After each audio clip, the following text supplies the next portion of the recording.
후배는 편의점에서 심야 아르바이트를 하고 있었다. 후배는 함께 아르바이트를 하고 있던 선배와 함께 계산대 뒤에서 만화를 보거나 게임을 하거나 하며 시간을 때우고 있었다. 어느 날 평소처럼 계산대에서 과자를 먹으며 후배는 그 선배와 함께 쓸데없는 잡담을 하고 있었다. 일이라고 할 만한 것도 없어서 가끔 모니터를 체크하는 것뿐이었다.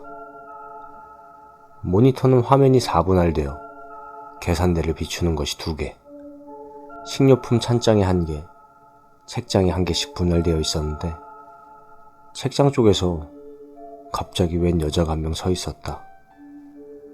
머리가 허리까지 닿는 치렁치렁한 머리를 한 여자였다. 오, 이상하네. 문 열 때 울리는 차인벨이 울리지 않았었는데 라고 선배는 이상하게 생각했지만 아주 가끔씩 그런 경우도 있어서 깊이 생각하지 않았다. 그러나 무언가 이상했다. 시간이 계속 지났지만 여자는 당최 움직이는 기색을 보이지 않았다.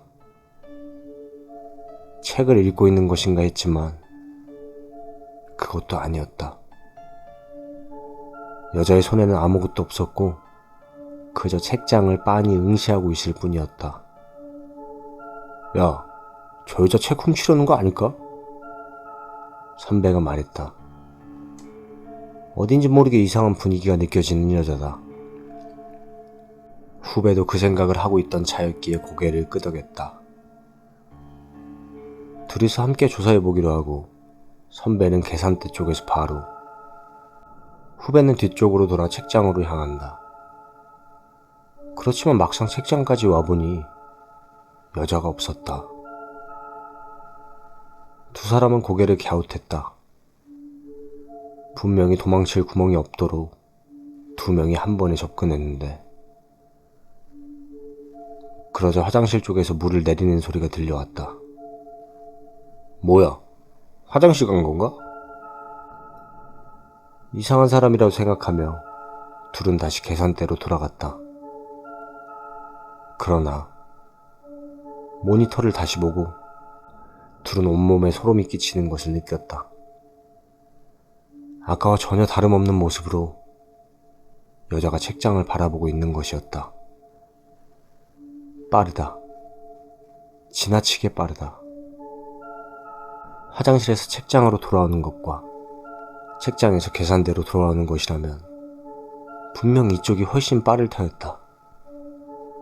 게다가 어째서 아까와 한치도 다르지 않은 모습으로 책장을 보고 있는 것인가? 혹시 모니터가 고장난 것인가 싶어 다시 한번 둘은 아까처럼 책장으로 접근한다. 그러나 또 여자는 없었다. 식은땀이 등 뒤로 흘러내리는 것을 느끼며 두 사람은 아무 말 없이 계산대로 돌아왔다. 그리고 누가 먼저랄 것도 없이 모니터를 확인했다. 없어졌다. 선배가 중얼댄 대로 모니터에는 더 이상 여자의 모습이 보이지 않았다. 후배는 마음이 놓여서 크게 한숨을 내쉬었다. 앞으로는 조금 더 정신을 차리고 보자고 선배에게 얼굴을 돌렸다. 그때 기다려. 움직이지 마. 선배가 작은 목소리로 절박하게 말했다. 뭐야? 라고 생각했지만 반사적으로 후배는 움직임을 멈췄다. 두 사람은 모니터를 보고 있는 채로 굳어 있었다. 야, 절대로 지금 뒤를 돌아보지 마. 선배가 다시 작은 목소리로 말했다. 왜 그러는 거지? 라고 생각한 후배였지만 모니터를 가만히 보니 그 이유를 알 수 있었다. 화면에 반사된 자신과 선배의 얼굴이 비치고 있었다. 그런데 선배와 자신 얼굴 바로 사이에 또 하나 여자의 얼굴이 보이고 있었다. 비명을 겨우 참아내며 후배는 몸을 떨었다. 가만히 몇 분 정도 있었을까? 무언가를 중얼거리면서 여자의 얼굴이 사라졌다. 그리고 1분 정도가 지났다. 이제 괜찮아. 선배의 목소리가 들려오고 나서야 후배는 겨우 숨을 돌렸다. 겁내면서 뒤돌아보았지만 아무도 없었다.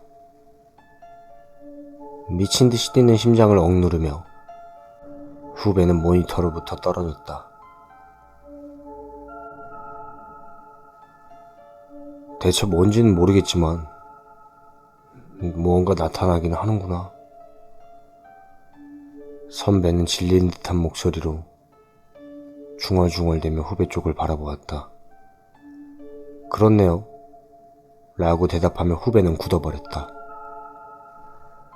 그 시선을 따라 선배는 모니터를 다시 바라본다. 거기에는 전에 그 여자가 있었다.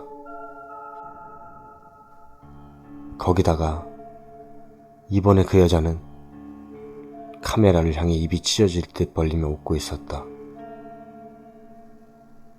두 사람은 그 길로 편의점에서 도망쳐 나왔고 다음 날부터 아르바이트를 그만두었다고 한다.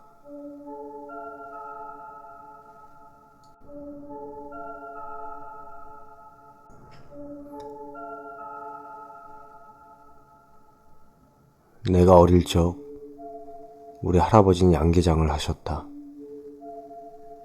할아버지가 돌아가신 뒤 관리 문제 때문에 양계장은 다른 사람에게 넘겨버렸지만 할아버지가 살아계실 때는 여름방학 때마다 놀러가곤 했었다. 그런데 이상하게 지금 와서는 어떤 일이었는지 정확히 전후 사정도 기억나지 않지만 딱 한 장면만 아직도 뇌리에 박혀 잊혀지지 않는 기억이 있다. 나는 평소 때처럼 양계장 주변에서 놀고 있었다. 그러다 문득 닭장 안에 하나만 덩그러니 놓여있는 알을 발견했던 것 같다. 다른 알과는 달리 암탉이 품고 있지도 않고 닭장 한가운데 오직 그 알만이 놓여 있었다.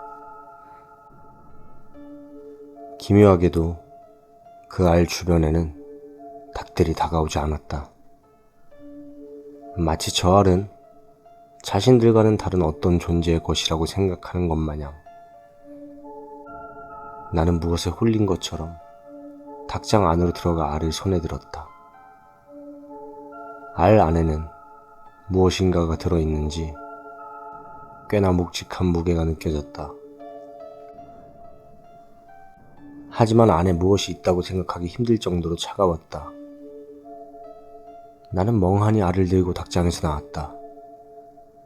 내가 손에 알을 들고 있는데 지나가던 할아버지가 나를 보고는 다가오셨다. 그건 하느님이니까 이리 죽어라. 할아버지에게 알을 건네주려는데 덜그럭하고 알 안에서 무언가 움직이는 것이 느껴졌다.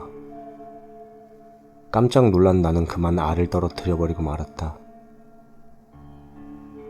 갈라진 알에서는 새까만 털 같은 것이 보였지만 할아버지는 그것을 곧바로 짓밟아버렸다. 무엇인가가 찌부러지는 기분 나쁜 소리가 났다. 난 한참 후에도 그 사건을 잊지 못하고 할아버지에게 물어보곤 했다. 하지만 할아버지는 좀채 그 이야기를 꺼내려 하지 않았다. 결국 내가 할아버지에게 그의 얽힌 이야기를 들은 것은 몇 해가 지난 후에였다. 이 양계장이 있는 주변은 옛날 늪지대였는데 거기에 어떤 신을 섬기는 신사가 있었다고 한다. 그리고 증조 할아버지가 이 땅을 사고 늪을 메우면서 그 신사는 뒷산으로 자리를 옮겼다는 것이다. 늪을 메운 자리에는 양계장을 만들었고 다행히 닭들이 무럭무럭 자라면서 증조 할아버지는 큰 성공을 거뒀다. 하지만 그 이후로 아주 가끔 보기 드물게 무정란 속에 이상한 것들이 섞여들기 시작했다는 것이다. 그것의 정체가 무엇인지 할아버지는 결코 알려주지 않았다. 그저 하느님이라는 말만 했을 뿐. 그리고 그건 하느님이니까 죽여야 한다. 이렇게 한마디 덧붙이셨다. 그 이야기를 듣자 어째서인지 무척 무서워서 몸이 벌벌 떨렸다. 지금 와서 생각해보면 그건 하느님이야. 그러니까 죽여야지. 라는 사고 자체가 무서웠던 것 같다. 차라리 악령이니까 죽여야지 라고 말했다면 납득할 수 있었을 텐데, 내가 직접 그런 알을 발견한 것은 그때가 처음이자 마지막이었지만 그 후에도 계속 할아버지는 하느님의 알을 찾을 때마다 깨버렸다고 한다. 하느님이 태어나서는 안 된다는 강한 신념이 할아버지에게는 있었던 것이다. 할아버지 장례식 날, 출근하는 도중에 어디선가 굉장히 날카로운 피리 소리가 들려왔다. 주위 사람들은 모두 귀를 막고 정신이 없었지만 나는 어째서인지 마음속에 울증이 가시는 것 같은 느낌이었다. 그리고 그때 뭐라 설명할 수는 없지만 할아버지의 말을 이해할 수 있었다. 지금은 우리 집안과 관계없어진 양계장이지만 가끔씩 나는 기묘한 알과 할아버지를 떠올리곤 한다. 그 늪에 있는 신사에서 모셔지던 하느님은 과연 어떤 존재였을까? 아직도 그 양계장에서는 하느님이 들어있는 알이 나오고 있을지도 모른다.